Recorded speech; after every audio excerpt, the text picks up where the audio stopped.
मनापासून वाटते. म्हणजे हे आज मोठे नेते या ठिकाणी आहेत, आपण सगळे पत्रकार बांधव या ठिकाणी आहेत. हे चळवळीचं अतिशय मोठं दुःख आहे, वेदना आहे. आज धनगर समाजाचं उपोषण भाऊंनी तर सांगितले, एक तर आपल्या एसटी आरक्षण अंमलबजावणीचा कागद तरी मी या सरकारकडून घेऊन जाईल किंवा माझी डेड बॉडी इथून बाहेर जाईल. परंतु जे दुःख आमच्या वाटेला आलं ते इतर यानंतर जे आंदोलन होणारे त्यांच्या वाटेला यायला नाही पाहिजे. त्यामुळं इथल्या ज्या अडचणी आहेत, शासनाची तर फार मोठी अडचण आहे, शासन आम्हाला वेळोवेळी फसवतच, परंतु इथलं प्रशासन सुद्धा ते अतिशय मोठ्या वेगळ्या पद्धतीने वेगळ्या भूमिकेतून आमच्याशी वागतंय. अशी भूमिका चळवळीतल्या कुठल्याच कार्यकर्त्यावर, तो कोणत्याही समाजाचा असो, कुणावरही अन्याय अत्याचार होणार आहे. आणि ते या आझाद मैदानामध्ये या पवित्र भूमीमध्ये न्याय मागण्यासाठी येणार आहे.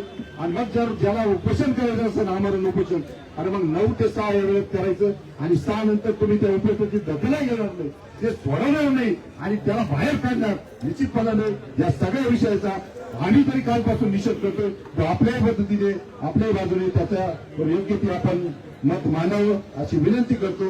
आणि यानंतर मी दादाने विनंती करतो की दादा आपल्याला पाठिंबा देण्यासाठी आले आहेत, त्यांचं मनोगत व्यक्त करतील. आणि त्यानंतर त्यांचं आपले बोर्डे साहेब 2 शब्द राजभाऊ साहेबांना बोलता येत नाही, परंतु ते त्याचा म्हणजे त्यानंतरचं जे बोलणं आहे ते बोर्डे साहेब करतील.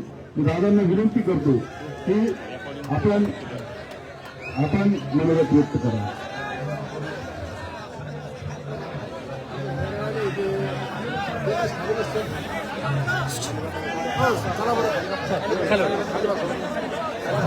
सर्वांनी शांत बसा.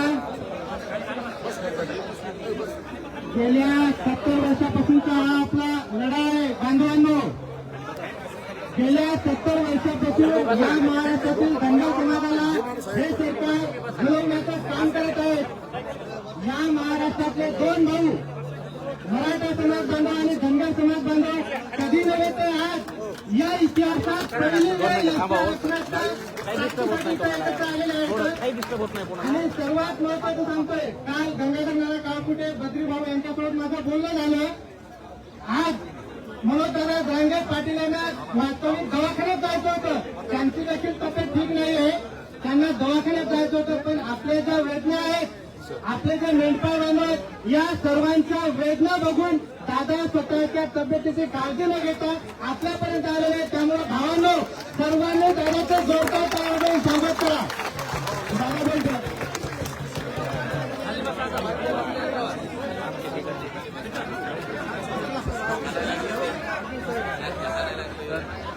हो, तो साऊंड इकडे फिरवा रे पोरं.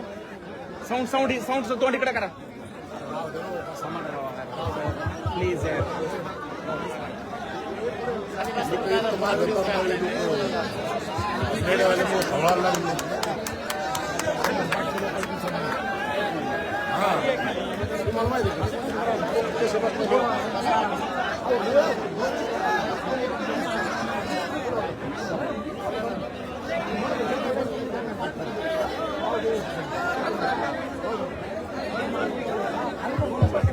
बोलू द्या.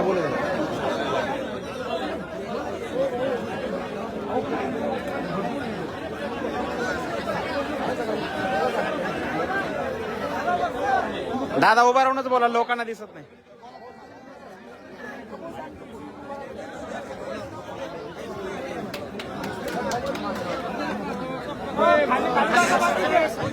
खाली बसा ना.